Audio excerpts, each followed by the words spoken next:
Hi friends, welcome to Muttepada. ఈరోజు ఏం curry చేశారండి మీరు? నేనైతే వంకాయ కర్రీ చేశాను.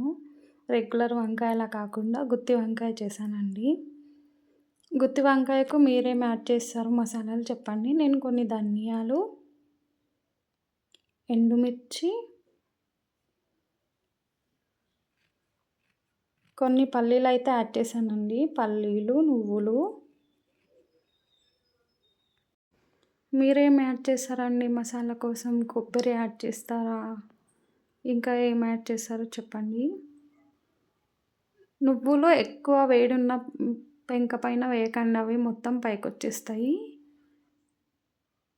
స్టవ్ ఆఫ్లో పెట్టి వేసేయండి, నువ్వులు మంచిగా వేగిపోతాయి.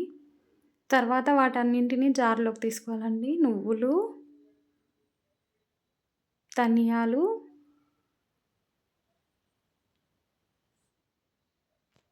పల్లీలు,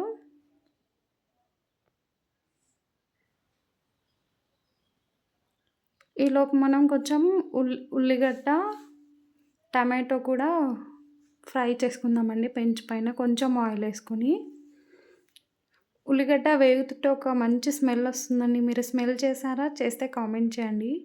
టమాటో కూడా మంచిగా ఫ్రై చేసుకోండి. తర్వాత ధనియాలు, నువ్వులు, పల్లీలు, పెరుగు అండి. పెరుగు కూడా యాడ్ చేశాను. కారం, ఉప్పు, పసుపు, అల్లం వెల్లుల్లి పేస్ట్ అన్నీ కలిపి వంకాయల్లో పెట్టేసుకుంటున్నానండి. తర్వాత స్టఫింగ్ వంకాయల్ని కొంచెం సెమీ ఆయిల్లో ఫ్రై చేయాలండి.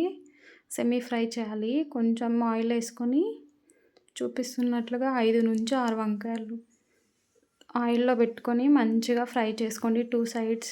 వంకాయలు సాఫ్ట్ అయిపోతాయి. తర్వాత వేరొక ఫ్యాన్ తీసుకొని దాంట్లో హోల్ గరం మసాలా,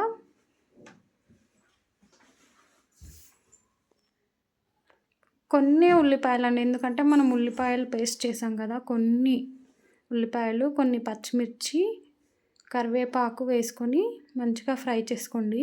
అల్లం వెల్లుల్లి పేస్ట్ వేయలేదండి, ఎందుకంటే నేను వంకాయ స్టఫింగ్లో అల్లం వెల్లుల్లి పేస్ట్ వేసేసాను. తర్వాత ఈ తాలింపు కొంచెం ఫ్రై అయిన తర్వాత మీరు ముందుగా డీప్ ఫ్రై చేసుకున్న వంకాయల్ని డీప్ ఫ్రై అయినా చేసుకోవచ్చు, సెమీ ఫ్రై అయినా చేసుకోవచ్చు అండి. వంకాయల్ని కాసేపు ఉడకనిద్దామండి. ఉడకనిచ్చిన తర్వాత టమాటో, ఉల్లిగడ్డ పేస్ట్ వేసేద్దాం. తర్వాత కొన్ని వాటర్ వేసి కొద్దిసేపు మగ్గిద్దామండి. ఆల్రెడీ మగ్గిపోయినా కాబట్టి కొద్దిసేపట్లో మన కర్రీ అయితే రెడీ అయిపోతుంది. చూడండి.